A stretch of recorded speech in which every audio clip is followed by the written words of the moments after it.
दोस्तों, जब एक कुत्ता यमराज के पास पहुंच जाता है तो वो यमराज मनुष्यों की सच्चाई बताता है।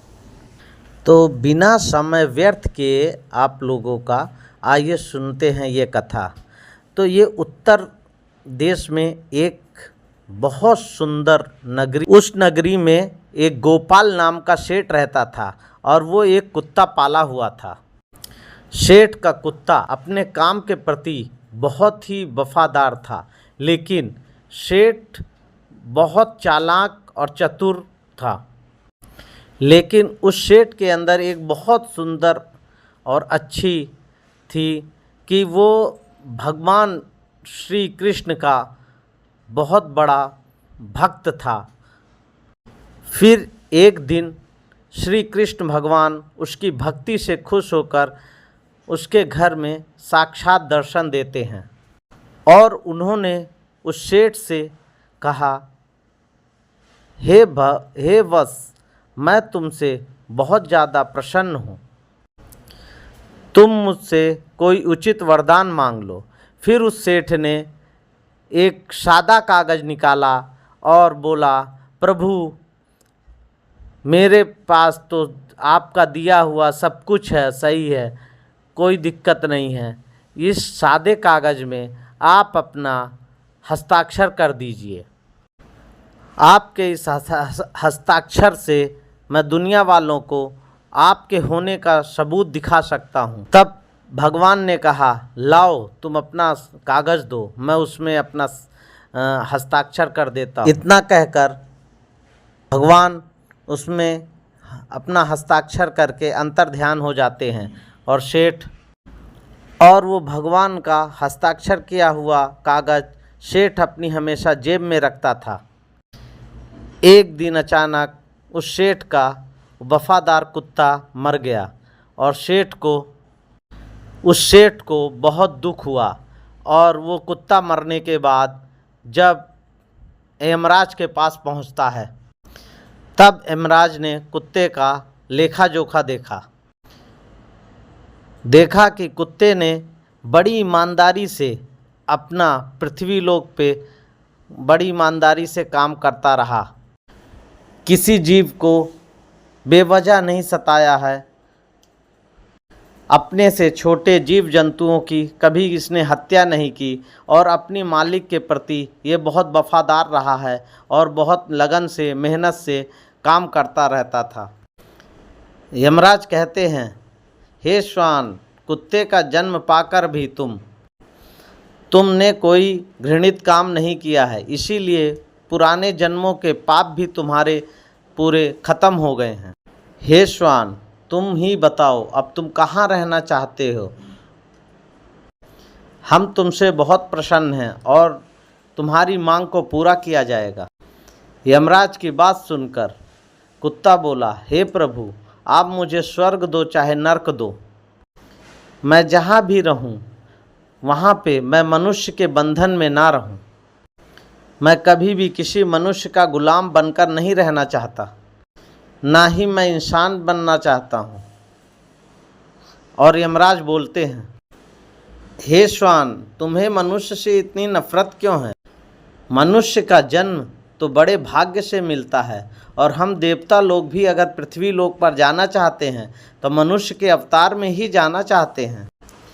अभी तक तुम किसी भी जन्म में मनुष्य नहीं बने हो, इसीलिए तुमको मनुष्य जन्म का फ़ायदा नहीं मालूम है। जब तुम एक बार मनुष्य का जन्म लोगे तब तुम्हें ये पता चलेगा कि मनुष्य जन्म कितना अनमोल है। तब यमराज की बात सुनकर कुत्ता बोलता है, हे प्रभु, मुझे मालूम है मनुष्य जन्म कितना अनमोल है और इसके साथ साथ मनुष्य बड़ा ही चालाक और स्वार्थी होता है और वो जब अपना मतलब पूरा करने पे आ जाता है तो सही क्या है और गलत क्या है उसका अर्थ ही वो भूल जाता है। असंतोष उसे चैन से बैठने नहीं देता और लालच की ठोकरी उसकी हमेशा उसको काटती रहती है, जिसके कारण वो स्वयं ही दुखी रहता है और दूसरे को भी दुख देता रहता है और वो मनुष्य मुझ जैसे बेजुबान जानवर को अपना गुलाम बनाकर वो अपना काम निकलवाता रहता है। यहाँ तक कि वो भगवान को भी धोखा देता रहता है। तब यमराज बोलते हैं, इंसान भगवान को भी धोखा देते हैं, जरा मुझे बताओ कैसे धोखा देते हैं। तब कुत्ता बोलता है, क्योंकि इंसान जब मंदिर में किसी जाता है तो वो क्या बोलता है, वो ये बोलता है कि हे भगवान, मेरा ये वाला काम हो जाए तो मैं इतने पैसे चढ़ाऊँगा, और अगर वो वाला काम हो जाता है तो मैं ये लड्डू चढ़ाऊँगा, 5 सवा सेर लड्डू चढ़ाऊँगा, 1 सेर लड्डू चढ़ाऊँगा। ऐसा वो मनुष्य बोलता रहता है। और मैं आपका भंडारा भी करूँगा और गरीबों में वस्त्र बांटूँगा अगर मेरा काम हो जाता है। लेकिन मनुष्य केवल अपना काम निकालने के लिए सारी बातें करता है, लेकिन वो करता कुछ नहीं है। और जब उसका काम निकल जाता है तो वो सब कुछ भूल जाता है और अपना आगे बढ़ने की ओर में अपने ही लोगों का खून बहाता है और अपने ही लोगों को दगा देता रहता है। और वो एक दूसरे की टांग पकड़ के खींचते हैं। अगर किसी की तरक्की होती है तो उससे वो बहुत ज़्यादा जलते हैं और उसकी टांग पकड़ के खींचने लगते हैं। ना वो चैन से खाते हैं और ना खाने देते हैं, और अपना काम बनाने के लिए दूसरों को धोखा देते रहते हैं और भगवान को लालच देकर अपना काम निकालता है। और जब उसका काम पूरा हो जाता है तो बस इंसान यही बोलता है कि भगवान को मैं क्या दे सकता हूँ, भगवान के पास तो सारा कुछ है, उनको क्या दे सकता हूँ मैं। इस तरह से बोलकर वो अपना निकल जाता है। हे यमराज, मैं इंसानों का जो बुरे कर्म हैं उनको गिनाते, बुरे कर्म बताते बताते मैं थक जाऊंगा, और उसकी चालाकी के आगे देवता भी कुछ नहीं है। तब कुत्ते की बात सुनकर यमराज कहते हैं, हे श्वान, माना मनुष्य बहुत चालाक है, पर देवता से ज़्यादा चालाक नहीं हो सकता है, क्योंकि हमारे यहाँ जितने जीव आते हैं उनकी सज़ा हम ही सुनाते हैं। वो हमारे अधीन होकर ही काम करते हैं। तब कुत्ता कहता है, हे यमराज, आपके पास जो जीव आते हैं वो सब मरे हुए रहते हैं। आपका किसी जीवित इंसान से पाला नहीं पड़ा है। यदि आप किसी जीवित इंसान के साथ रहते तो आपको पता चल जाता कि जीवित मनुष्य कितना खतरनाक होता है। यह बात सुनकर कुत्ते को बहुत गुस्सा आ जाता है। लगते हैं कि ये तो मेरे सामने मेरी ही बेइज्जती कर रहा है। इसे दिखाना होगा कि मेरे सामने कोई प्राणी कुछ भी नहीं होता। इंसानों की चालाकी हमारे सामने नहीं हो सकती। इस बात को साबित करने के लिए यमराज ने अपने दूतों को बुलाया और कहा, दूत जाओ, इस कुत्ते के मालिक को जीवित ही उठा के लेके आ जाओ। वह इंसान हमारे सामने क्या चालाकी करता है। गलत साबित हुई तो इस कुत्ते को अनेक वर्षों के लिए नरक में डाल दूंगा। उस कुत्ते को पूरा विश्वास था कि एक जीवित मनुष्य पूरे स्वर्ग में तहलका मचा देगा। अब तो यमराज के दूत यमराज का आदेश पाकर सेठ को लेने के लिए चले जाते हैं और उसे चारपाई सहित उठा लाते हैं सोते हुए। बीच रास्ते पर जब सेठ की नींद खुलती है तो सेठ उन लोगों से पूछता है कि मुझे कहाँ लेके जा रहे हो और तुम लोग कौन हो। तब यमराज के दूतों ने सेठ को पूरी कहानी सुनाई और कहा कि यमराज से तुम्हारे कुत्ते की शर्त लग गई है, और कि अगर कोई नीचे से जीवित मनुष्य ऊपर आ जाए यमलोक में तो वो यमराज को भी चूना लगा सकता है। इसी बात का परीक्षण करने के लिए तुमको यमराज ने जीवित बुलाया है। सेठ को सारी बात समझ में आ गई थी इस पर सेठ ने और उस पे कुछ लिखा और फिर पुनः जेब में रख लिया। यमदूत सेठ को लेकर यमराज के दरबार में पेश हुए। सेठ को देखकर यमराज हंसने लगे और सोचने लगे, ये तुच्छ मानव मेरा क्या बिगाड़ेगा। फिर वह सेठ यमराज के पास जाकर खड़ा हो गया और वो जेब से वो कागज़ निकाल कर जिसमें भगवान के हस्ताक्षर रहते हैं वो यमराज को पकड़ा देता है।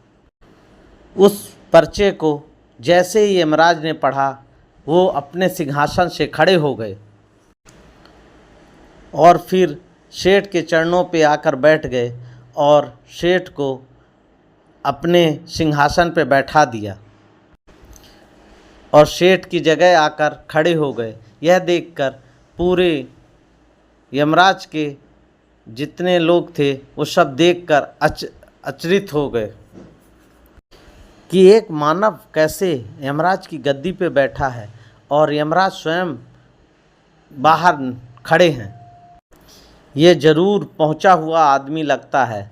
और सेठ ने सबसे पहले यमराज की गद्दी पे बैठकर यमपुरी के सारे नियम कानून बदल दिए और यमराज को ही स्वयं यमपुरी का पहरेदार बना दिया। फिर वह सेठ सोचने लगता है कि मैं भी जब मर जाऊंगा तो मुझे भी यहाँ पे आना पड़ेगा, मुझे भी मेरे पाप कर्मों के लिए नरक में डाला जाएगा। इसीलिए सेठ ने नरक में जितने पापी लोग पड़े थे उनको निकालकर स्वर्ग में डाल दिया और नरक का द्वार हमेशा के लिए बंद कर दिया और ये आदेश दिया, आज के बाद जो भी कोई पृथ्वी लोक से नीचे जीवात्मा आती है तो उसको स्वर्ग में ही भेजा जाएगा। सेठ का ऐसा आदेश सुनकर सभी देवताओं में खलबली मच गई, पर वो कर भी क्या सकते थे क्योंकि वो आदेश यमलोक के राजा ने दिया था। स्वर्ग में भीड़ बढ़ने लगी और स्वर्ग के कर्मचारी परेशान होने लगे और बोलने लगे कि इतने सारे जीवों की सेवा हम कैसे करेंगे। यमराज को जीवित मनुष्य को लाना बहुत महंगा पड़ गया। उधर कुत्ते ने देखा सेठ जी ने सब कुछ बदल दिया, आखिर ये कैसे हो गया। उसने सेठ जी से पूछा, ये आपने कैसे कर दिया और अब आप तो राजा भी बन गए, ये अब मैं जीवन भर आपके नौकर रहूँगा, कृपया आप मुझे बताइए ये सब आपने कैसे किया। तब धीरे से कुत्ते की कान में सेठ जी ने कहा कि जब मुझे पता चला कि मुझे जीवित यमलोक में लाया जा रहा है तो भगवान श्री कृष्ण का हस्ताक्षर किया हुआ जो लेटर था उस पे मैंने लिख दिया कि यमराज ये जो जीवित मनुष्य लेके जा रहे हो इसको तुम अपनी गद्दी पे बैठा देना। भगवान के हस्ताक्षर उस कागज़ पे पहले से थे, इसलिए यमराज ने समझा ये आदेश विष्णु भगवान का है।